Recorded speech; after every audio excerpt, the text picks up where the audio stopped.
Hi, uh, good afternoon. I'm talking with Howard Herman. Howard, if you would please talk about your work with the U.S. District Court in Northern California. Sure, Michael. So I'm the director of the Alternative Dispute Resolution for the Federal District Court here in San Francisco. It's the federal trial court. I have been with the court for just about 23 years now. My basic responsibility at the court is to manage and supervise the court's alternative dispute resolution programs. Our court has a very vital multi-option approach to alternative dispute resolution. But principally what we offer are two programs that are where the services are provided both by myself and another lawyer on the staff, and by a very large pool of volunteer neutrals. We offer early neutral evaluation, which is a pretty small program, and most of our work is done in the mediation of civil cases, any civil case that could be filed in federal court. So my job is to help design the program and to supervise and mentor and train about 250 mediators, and I've been doing this work for more than 20 years. That's an extraordinary number of mediators, and these do they serve in a volunteer capacity? It's mostly a volunteer capacity. Under the terms of the program, the mediators volunteer to handle at least 3 cases a year. Many of them handle 10 or 20 cases a year in the program. They volunteer their preparation time plus a half a day of session per case. After a half a day, they are permitted to charge the parties at their regular rates. Only about half the mediators actually do charge. We have quite a public service mentality in our district that's developed over time, and probably about half of the mediators don't charge at all unless the mediation goes to multiple sessions over a lengthy period of time. Sure, I understand. And part of your role, as you just mentioned, is to mentor. And of course, that's one of the things that I'm especially interested in talking to you about, the reflective practice groups that you run. But if you would describe the variety of mentoring activities that might go on, for which, that might go on within your program. Sure.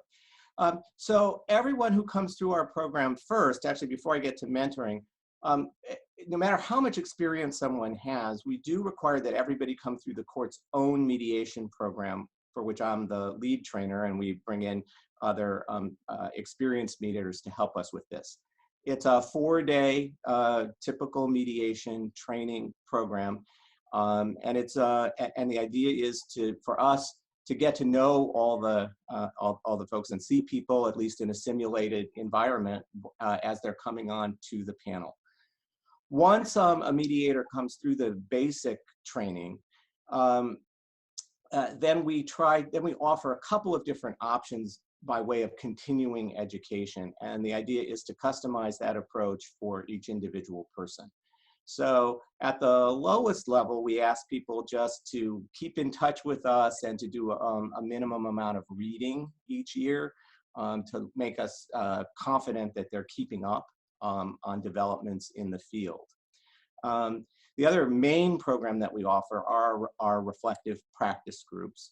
So I would say that about 100 or 110 of the mediators are signed up to participate in monthly reflective practice groups. We also make arrangements for observation for myself or my colleagues to observe mediations. And for some mediators who don't want to actually enroll in the reflective practice groups because it's too much of a commitment or it doesn't work with their schedules, we arrange for a more one-on-one mentoring arrangement. sometimes with myself, again, or my other attorney mediator colleague here at the court, but more often with one of the other experienced mediators who's been in the program for some time. So the idea is to make sure that there is something going on by way of continuing education, but we try to work with each individual person to make sure that we've got the right matchup. So in a sense, you're helping to tailor their ongoing learning. Right. There's a presumption that everybody needs to be doing something by way of ongoing learning, but it's not the same. But the same thing doesn't meet everyone's needs. Some very experienced mediators who are, also mediation teachers and who have plenty to teach me. They either are too busy or they're not interested in the practice groups, but they have other kinds of continuing education that would be appropriate for them. Some of the folks on our panel are have schedules that just don't allow them to make a commitment to a regular monthly meeting. So we work with them to figure out what's most suited to them. And this really is in line with everything that we think about mediation practice. I mean, inside the mediation training itself, our big pitch within our program is that mediators should be customizing the mediation process to meet the particular needs of the particular case at hand, and that there isn't one right way to mediate, there isn't one size fits all, and there isn't one style of mediation that's necessarily right for every case. So the idea of the continuing education matches the philosophy of the program with respect to mediation itself. That's really fascinating. A friend, colleague, taught me this phrase once a long time ago, isomorphic. And he used it, he used it in the context of training. He is a trainer as well as a practitioner. And his idea was that if you're teaching people to use certain techniques and skills with a particular philosophy behind it, then your method of teaching them has to exactly match what it is that you're wanting them to do. So I'm listening to you describe starting at the very beginning with your training program and then carrying that same concept through in terms of the mediation. And then my assumption is that it carries through as well in terms of your goal for people to be continually learning and to be able to match their learning to their unique needs. Right.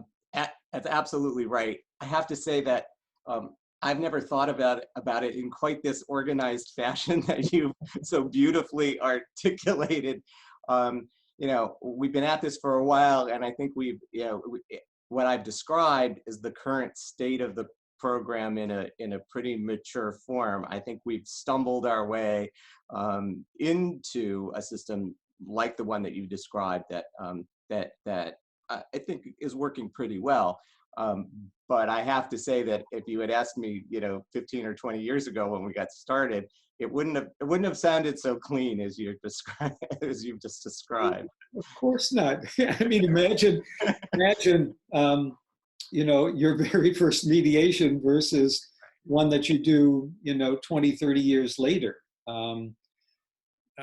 One of my, I have adopted, I'll tell you another phrase that I have adopted that was really a gift to me from one of my children. He's an artist, and he did, you can't quite see it, but the piece is right behind me.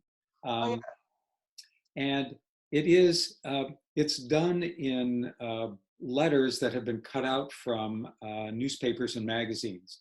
He calls it part of his ransom note series, because that's what it looks like. But it's part of a quotation from Samuel Beckett. Fail again, fail better. Perfect. Right. And the quote is, ever tried, ever failed, try again, fail better. Right. And that's the process of learning, isn't it? That, right.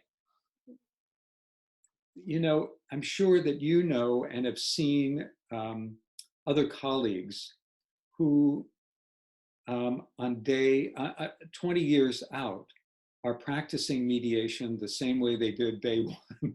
Right. Right.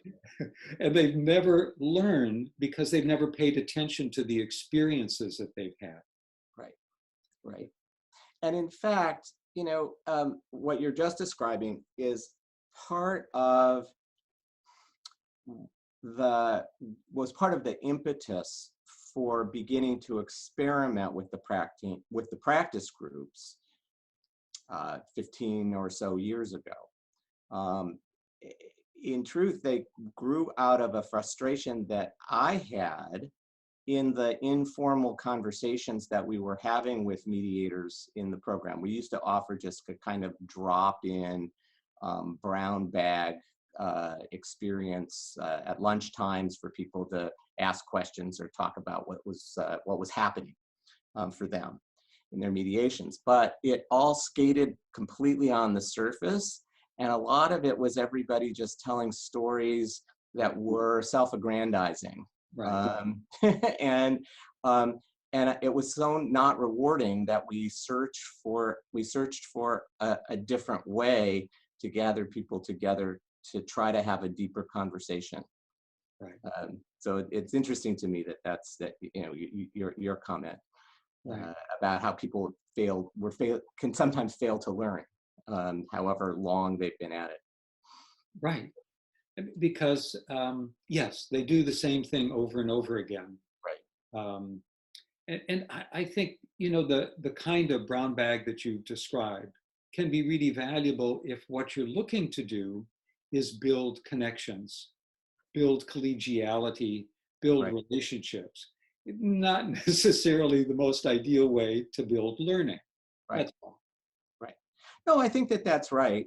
But I also actually think that we've found that the practice groups that we do have actually built a deeper kind of collegiality as well. Because in our system, they're not on a drop-in sort of basis. We do require a commitment that people come to the same group each month at a regularly set time. And that it really has encouraged the development of close relationships among the participants. I mean, we have been from the earliest groups, there really are still people who have been coming pretty regularly for 15 years, and they get to know each other quite well. And it breaks down any reluctance to be real and to share your questions and the things that you think of as your failures alongside of other kinds of storytelling that happens in the groups. Yeah. So even on the basis of collegiality, it might not have been where we started first, but we've had that turn out to be a result. Well, it builds over time because you're building trust, right, in one another. Exactly. And if you're operating, and I do want to hear more about how the groups function. One of the characteristics of many reflective practice groups is that there is an absence of judgment. Right. There isn't second guessing that's going on. And that too encourages people to be real, as you said. Right. No, absolutely, that's right. I have to say, in all honesty, that there is not in our groups a total absence of judgments or second guessing in practice. There's certainly an aspiration of a lack of judgment, and that lives alongside the reality that in the groups, we're not strict, at least in our practice, about stopping people from offering some opinions and suggestions that are more practical and more directive than some of the purer forms of reflective practice groups of which I'm familiar. Yeah.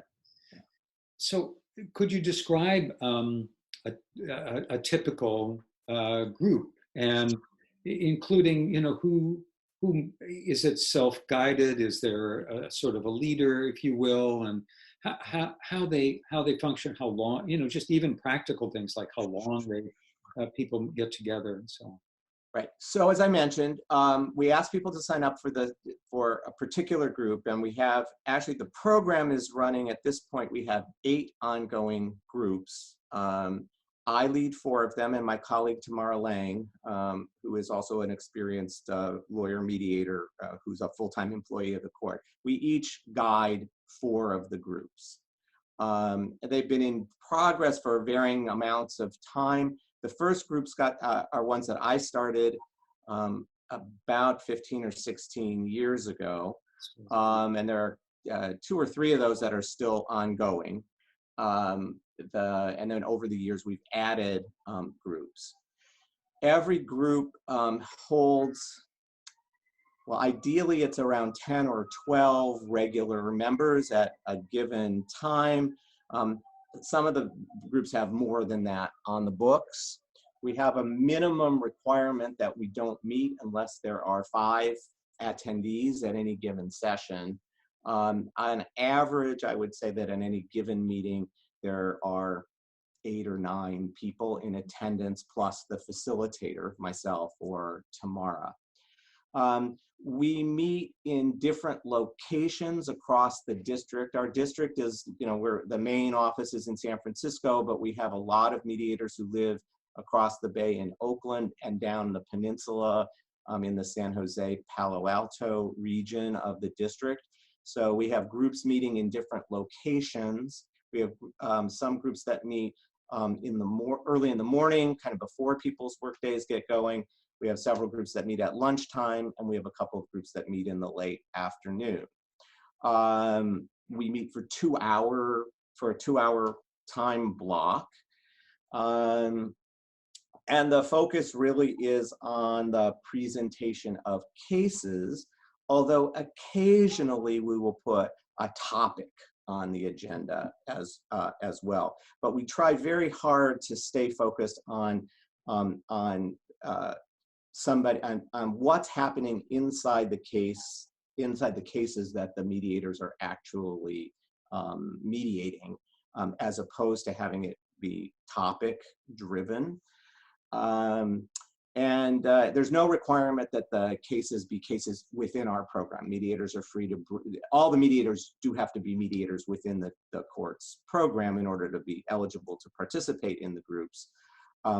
But they can bring cases from state court mediations or private mediations that they are doing as well, and people do that frequently.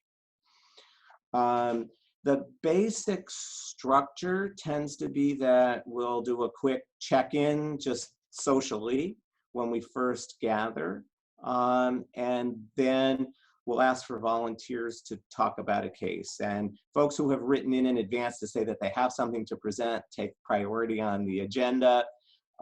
Sometimes no one's written in advance. Sometimes we've got 3 or 4 people who've done so, and we structure our time based on whatever folks have brought to the table.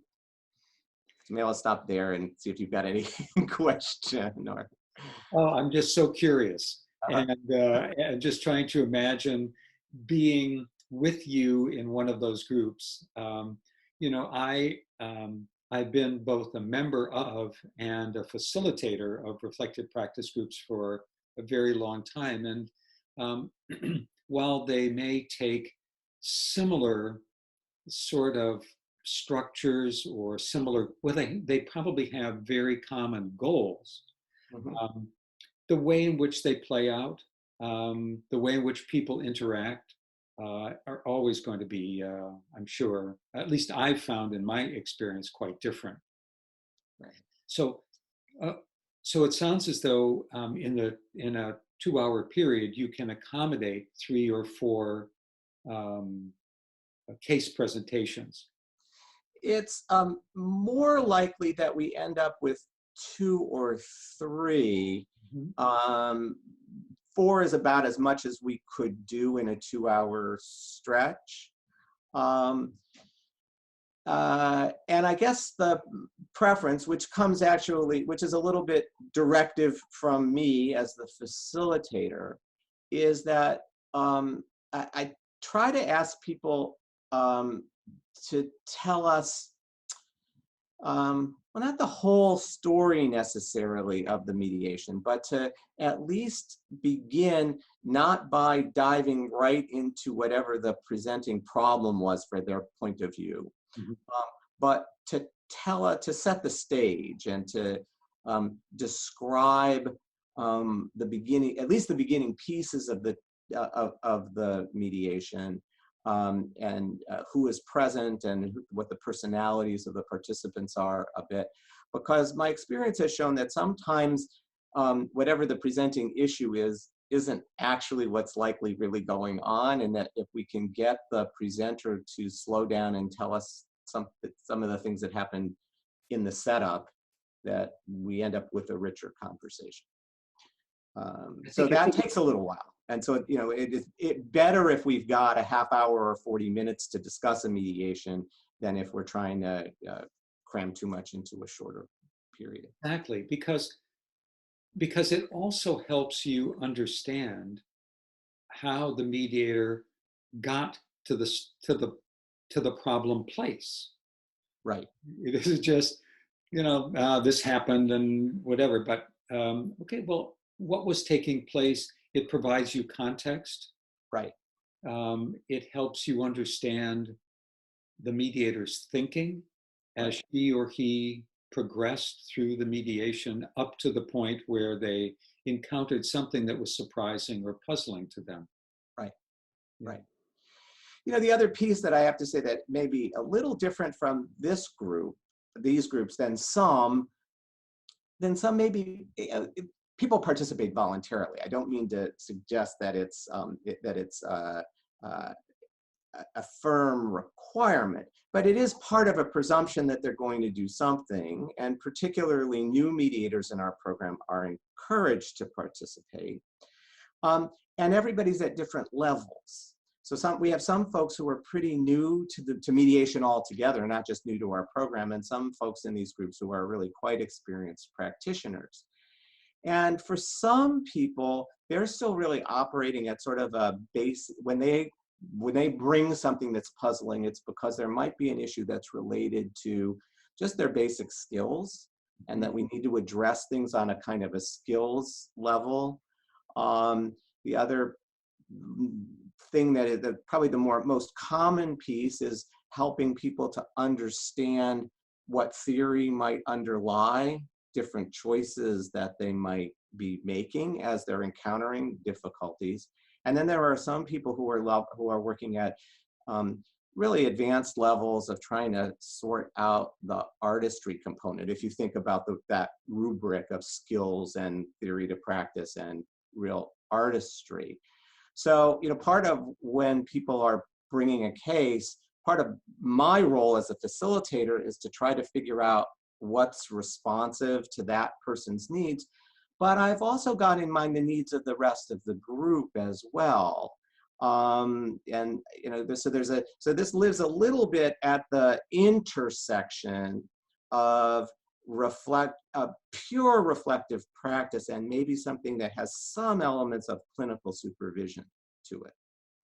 So, for example, if somebody's making what I think is actually a basic mistake that isn't coming up, I am going to be more directed and focused and making sure that because I'm particularly concerned that the whole group not come away with an idea that something's okay when it's not. Of course. Yeah. Of course. That's a unique role. Yes. That you play. Yes. Yeah, I think in many situations, for example, my own, I don't have that larger role of being concerned about necessarily about being a supervisor as well as a mentor, a guide. But like you, I'm always concerned about what's happening with everybody else in the group, what they're picking up, and don't want to leave the impression that a particular behavior or a way of thinking is okay. Mhm. when it is troublesome, problematic, or just plain wrong. Well, right. So, we have on occasion somebody describes what would be a breach of the confidentiality that they've promised somebody in a caucus. It can't go unnoted. One can try, and certainly, I mean, I think when something like that occurs, um, uh, you develop skills to do it gently and sensitively and in a way that doesn't embarrass the speaker, but it does have to somehow be discussed. Ideally, helping to lead the speaker to reach that own conclusion herself or himself. But if they're not getting there, it'll become more focused. Sure. Yeah. Sure. And of course, that makes so much sense. And in a sense, it enriches, but your responsibilities and your opportunities, but it also places an additional responsibility on your shoulders in terms of managing the conversation. I think that's right. And it means that you know uh, certainly in reading some of your work, I mean, I know that there is certainly a philosophy that that at least in some groups refrains from. It goes back to what we were saying before. That there's an extreme amount of care being taken to be non-judgmental about activities, and really the focus is on allowing the mediator to develop their own learning, and to reach their own conclusions, and that's ideal. And we hold that as the ideal, but it just lives in a little bit of creative tension with the more supervisory concerns, and it comes from the fact that these groups are situated within a court that has a responsibility to provide a certain kind of service that we're offering to the public. Yeah. So it does come with that extra little kick, I suppose. Yeah. But I don't think it gets in the way of the basic goal of. I mean, the fact is, we find this an important way of. I mean, I really think it's the best way to work with, high-level professional volunteers Right. as the quote unquote. It's a very delicate thing to supervise a partner at a law firm who is volunteering her time to the court. You have to do that with a delicate touch, and actually the practice groups are an ideal way of providing that delicate, gentle, supportive kind of supervision that's really different than you might see in other contexts. Yeah. I would agree, I would just say from my experience, um, none of these groups can operate on a pure, Right. elicitive, non-judgmental, non-directive kind of way, no matter what the role of the facilitator happens to be, Right. whether somebody is in your particular role or in my own, Right. where I don't have the same kind of responsibility. But I think you hit on the right word. It's aspirational, Right. Right. and we also need to be practical Right. uh, about what we're doing. That learning takes many forms, Exactly. and no one form is purely correct and always right. I might like to believe so someday, but, but reality kicks in, and I know that that's just not true. It really, that the practical nature of the group is what the participants talk about the most. Well, I mean, that and the collegiality that I think they find in the groups, because it is a kind of a lonely profession, mediating. Yes. Um, but they talk about the practicality, the idea that we're not just talking about abstractions. People come with the things that are actually happening to them in their cases, and that forms the basis for the discussion. And that is just, it means that we really are addressing what really matters to people, and that's enormously practical. And I think that practitioners appreciate that. There's a real appetite to have a forum in which the things that really concern them can be addressed. Yeah. So it speaks directly to that. You know, one of the groups that I facilitate is for the section of dispute resolution, the mediation committee. And recently, and I will be able to describe this without worrying about confidentiality, someone presented a problem, and after I worked with the individual to look at why and to consider why they were having a problem with that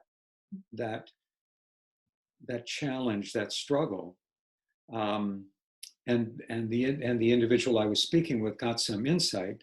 Somebody who is an expert at doing the kind of mediation for that, an expert in the content, right, then weighed in and said, here's what you need to think about. You need to think about these options.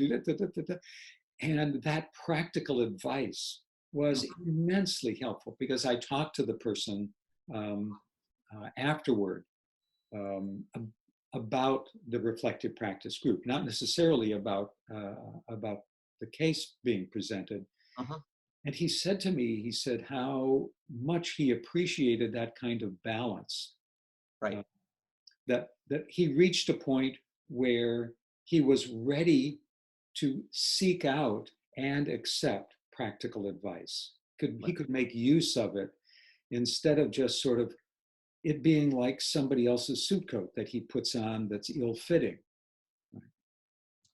Exactly. That's precisely the role of these sorts of groups for us. I think that that once you have an environment in which people really do feel where they feel supported, and when they feel that they're not going to be judged negatively for whatever they say, if we can create that kind of an atmosphere, which I think is largely the result of mostly not saying, oh, but I would have done this and I would have done that, and why don't you try this?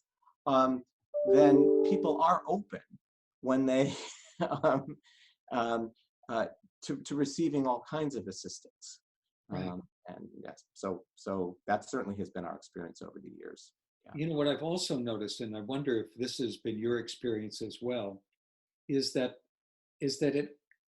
there's a benefit to the person who would like to be able to offer a suggestion so that they get to the point where they feel as though their ego isn't on the line if they offer a suggestion and the recipient says, maybe, maybe not. Yep. That it's almost in the nature of brainstorming. Right. That is that there's no expectation that if I offer something, everybody stands up and applauds my brilliance. Absolutely, that's complete, and that happens in our groups. Actually, the conversation breaks down when we're talking about cases to two different types. Mostly people are, because of the nature of the cases we're working on, are, this is typical federal court litigation. So what that means is that the model is still mostly that most cases have a single session. And you'll work all day and you either reach an agreement or not. You might come back later, but there is still a sense that unlike, for example, the family law arena, where it's much more common that you would see the mediation broken up into, discrete pieces over a period of time. Right. A lot of cases that we talk about, the mediation, there's a convening phase, sort of set up the session itself, and then we're talking about a case after the fact, and we're trying to diagnose what the mediator is puzzling through something that's in the past. But the other thing that people bring to the group is they've had their set up telephone call which is I didn't mention, but in our program, we have a mandatory pre-mediation phone conference that the mediator must have with the lawyers before the actual in-person session, so that every mediation is customized at least to some degree through the phone conference with the lawyers. So there are a certain number of cases where people will have had the setup call, or they might have had an initial session and the mediation is ongoing, and what they're bringing to the group is actually a request that the group brainstorm with the presenter about what to do next. Yes. And then the conversation looks quite a lot like what you were just describing, where people do offer ideas. And I'm proud to say that I think that for the most part, people don't have their egos on the line, that we've developed to a point where that conversation can be held in a way where it is just a brainstorm and people are quite open. And this idea of breaking past anyone, myself included, having an ego investment in somehow being right about any of it, we've really, I think, done a good job of breaking that down. And as I mentioned before, that was part of the initial impetus, because again, thinking about my particular participants, sort of by definition, these are folks who are, high achieving federal court lawyer practitioners for the most part, some of whom have made a full transition over into being mediators, but many of whom are mediating part-time alongside some pretty high-powered law practices. And by definition, what we have is a room full of pretty strong egos. Right. So there's been a lot of care taken to try to create a situation in which we can get past the egos and into conversation that feels safe for everybody. Sure. Yeah. One of the things that you talked about, and I want to ask about your role, and Sure. this may be a segue into doing that, Howard, which is that, one of the other things that, as we're talking about sort of dispensing with ego and feeling that you can be genuine, is the possibility that as the facilitator, you're following a line. You have an idea about what might be going on, and you begin to realize that's not a useful path to be able to go down, and to accept our own limitations as facilitators, our own challenges in being able to set aside our egos, to be able to say, hold on, let me switch gears here. Well, so you put your finger on my work. Actually, the piece that I try to stay conscious of, and that's really my active work in my own growth as a facilitator, because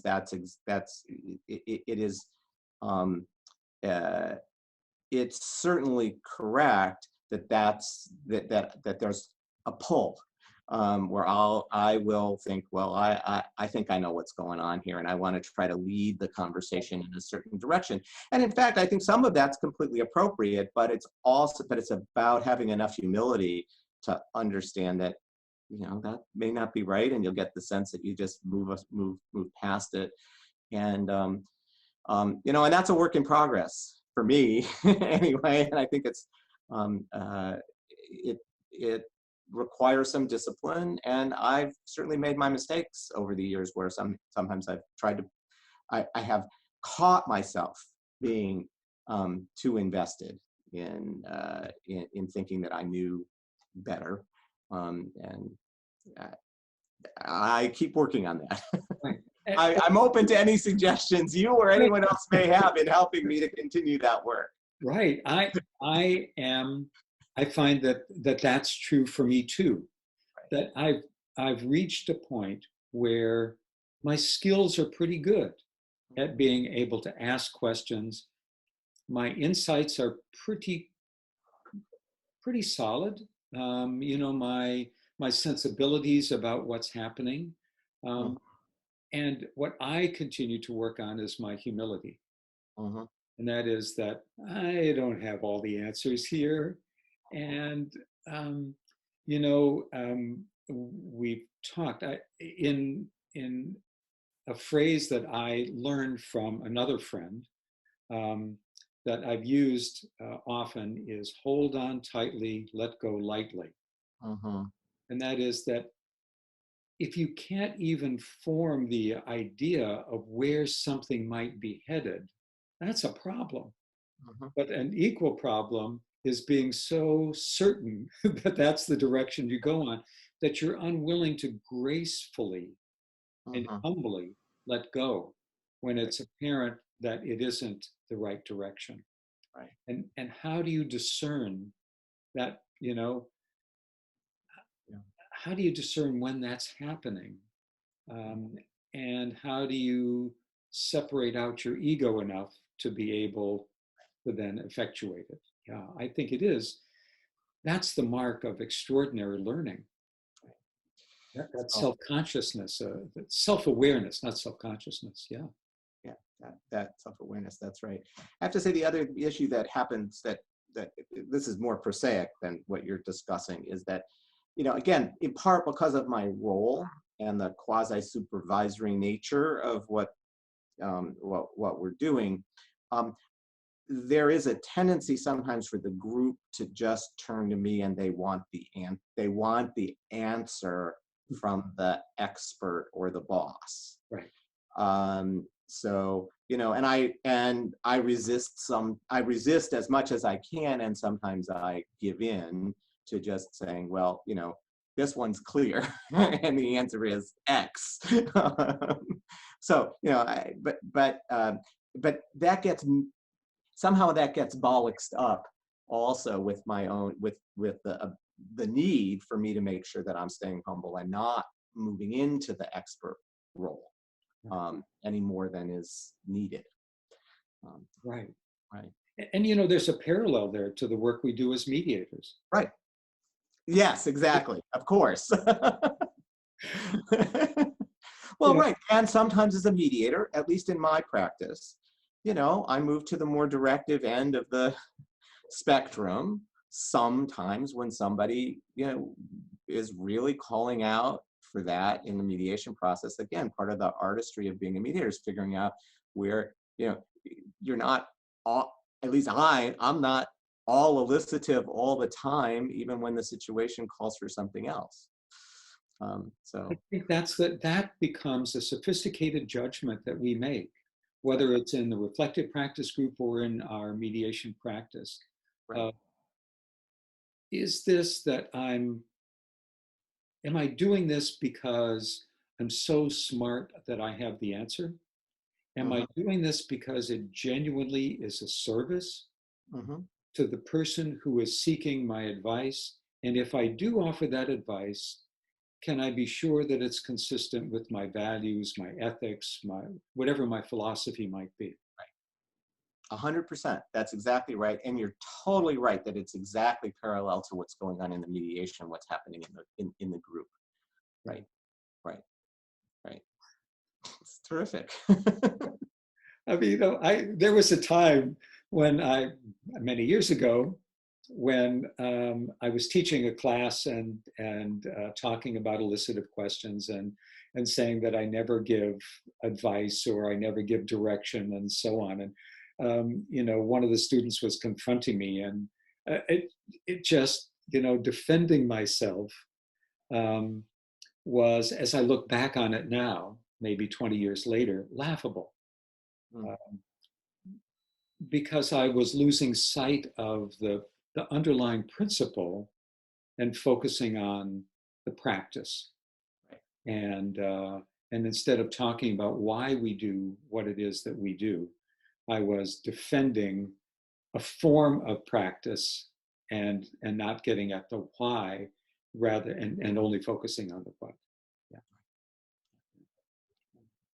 So you've talked a little bit about your role, Mhm. and one of the things that I'm interested in is how much of the conversation when one of the mediators is presenting a case, how much of the conversation is it do you manage, and how much do the other, and I realize it probably varies group to group and situations to situation, but generally speaking, how involved are they in asking questions of the presenting mediator, and how much do you sort of manage it on your own?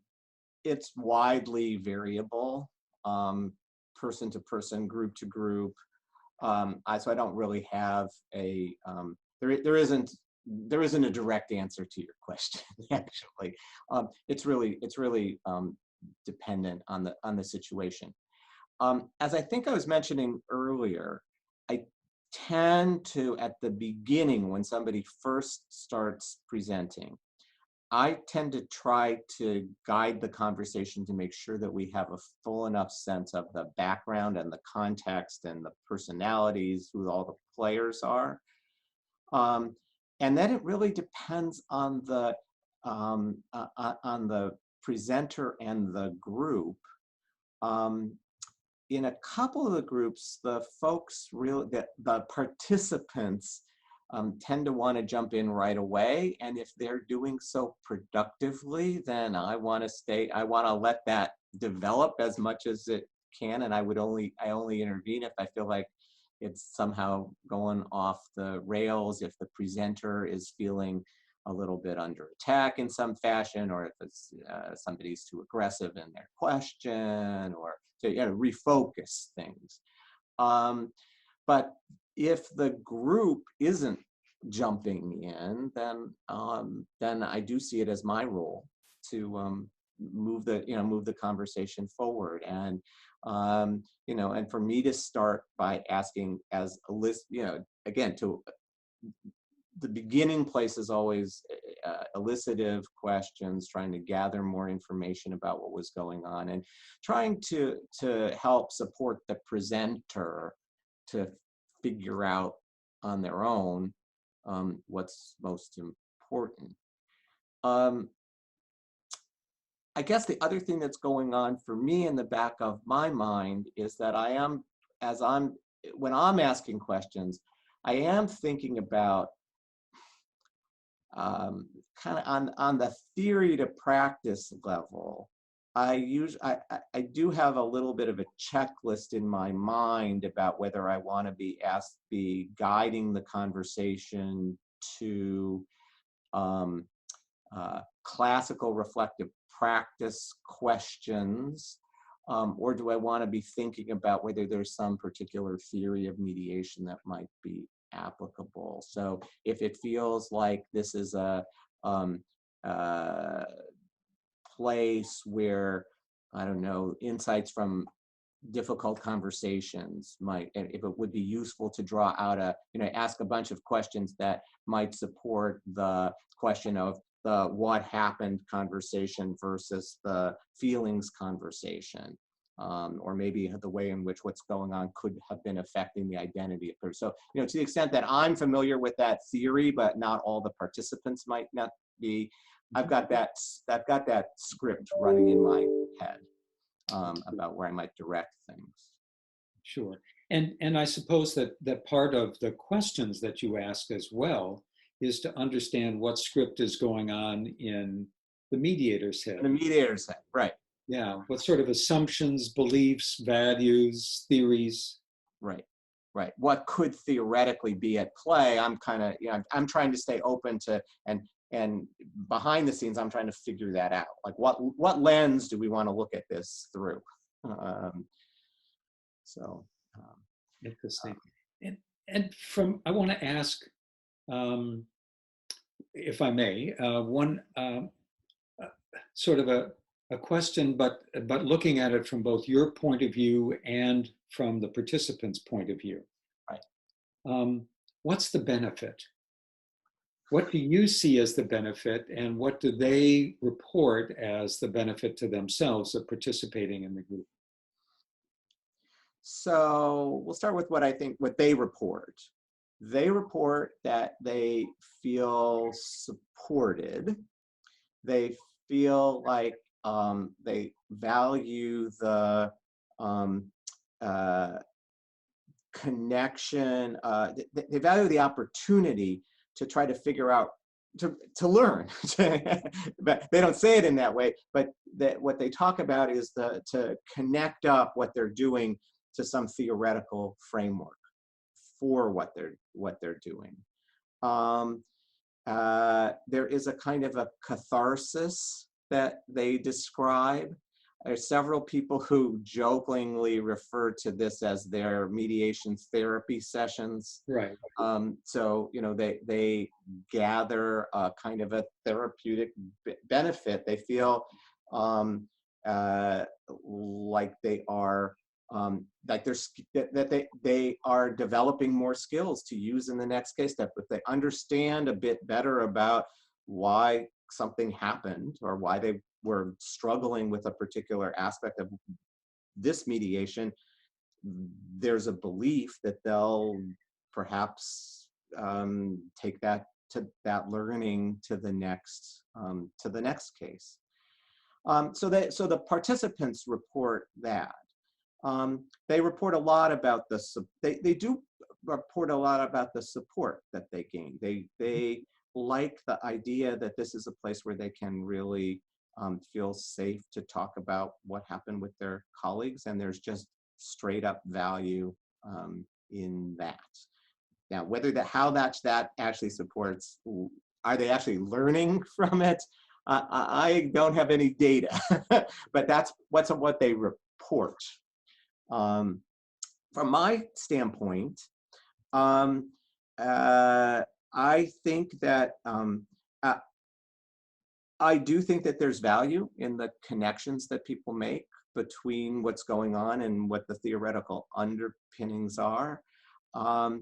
It gives me a sense in terms of the program.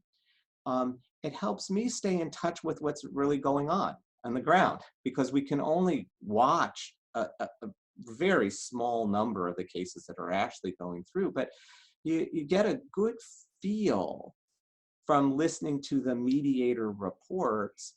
You do get a general sense of what's happening out in the field, and that's valuable to me in the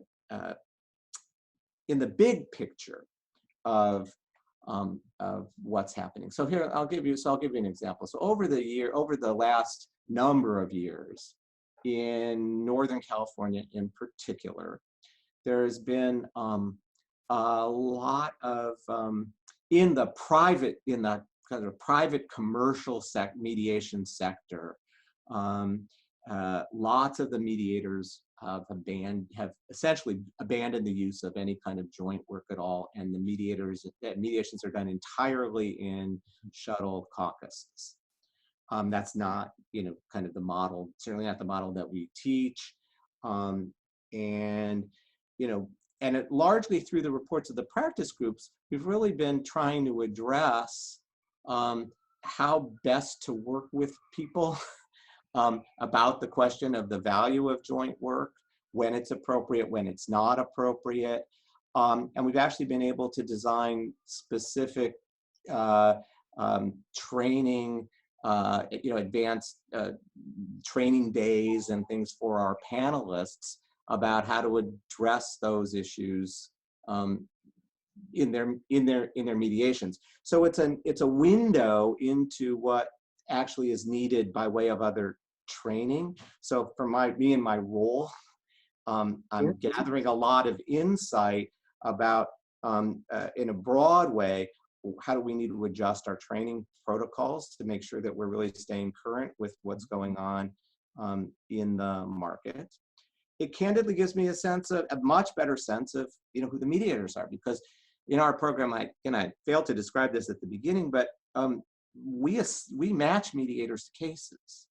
The parties actually don't choose. Well, they can have input in the selection of their mediator, and we work with parties to make sure that we don't give them someone who they don't want. But in the final analysis, it's part of my office's job to spread the cases around the mediation panel and to match mediators to cases. So being able to listen to mediators talk about how they do their work gives me a lot of insight into who might be good for what case. Yeah. So it really is a in addition to the individual learning goals, it's a quality. It's in some ways our principal quality control mechanism inside. Well, one of our principal quality control mechanisms inside the program. Yeah. Because that's so fascinating, because you're describing both the micro and the macro. And the macro, yes. You know, the programmatic value, Right. um, and the value to you programmatically, but Right. also it gives you insight into each mediator to the extent that when someone is presenting a case, Mm-hmm. you have especially because you have such an extraordinary advantage with having had people in groups for such a long period of time. You really get to know them. Yep. You get to know where their thinking might be clear or fuzzy, Mm-hmm. where their skills might have gotten a bit rusty over Yep. the years. Yeah. Sure. And where people fall into, one of the big issues for me, and I think for many other experienced mediators, is the idea that you fall into into certain rote behaviors, into routines that may or may not be productive. And I have some because I work with people have worked with some people over a long period of time, you get a sense for that. And it helps me actually. I mean, I have to say that I often feel like I feel enormously privileged to be let into people's lives, into their work lives in this way. And I gain an awful lot of insight into my own practice. The mediators don't say this directly, but I actually believe that that by listening to each other tell our stories, that we gain a lot of insight into our own practices. When I hear a mediator talk about a particular struggle in a case, that I'm absorbing that for my own practice purposes as well. And I think that everybody in the group is doing that. So in a way, it like we're all multiplying our ability to learn from the experiences that everybody's having by sharing them with each other. I think that's one of the most under-discussed and Mm-hmm. most profound benefits. Right. We tend to focus on the benefit to the individual who's presenting the case, and there's no question that that's Yes. intense, it's deep, it's meaningful, and yet for everybody in the group. And I know for myself, when I lead a group, I walk away saying to myself, not only did I have a rich and extraordinary experience from the role of facilitator, Mm-hmm. but I am, and I tend to be I'm introverted, so I tend to, take everything in, and then I grind it through my grinder, think about it, reflect on it. I always end up learning something very meaningful. Might be tiny, might be large, but it's always meaningful. Absolutely. That's right. That's right. So I feel like I've gotten as much as I always feel like I'm getting more than I'm giving out when I'm in the groups. So Yeah, really, share that. terrific. Howard, one last thing. Just, is there anything either that you wish that I might have asked you, or that you would like to add to our conversation before we end? Well, I guess I want to just put an exclamation point on something that I just said. For anyone in my groups who might end up watching this, I really mean it when I said that I feel enormously privileged to have been welcomed into their work and their problems, because it's I play an important role as the facilitator of these things. I don't want to underwrite that, but I don't want to underplay that, but it takes some courage for people to really want to be learners, and the participants in the group are extraordinarily open and interested and engaged folks, and they're the ones who make it really work. And I'm grateful to them for what they've given to me over all these years by their participation in the groups. Howard, thank you. That's a marvelous place, I think, for us to end this conversation. And maybe we'll have another, but at least for now, thank you so much. Well, thank you so much, and thank you for all the work that you've done to in this particular part of our field, because your work's been enormously important to so many of us. Thank you, Michael. Thanks.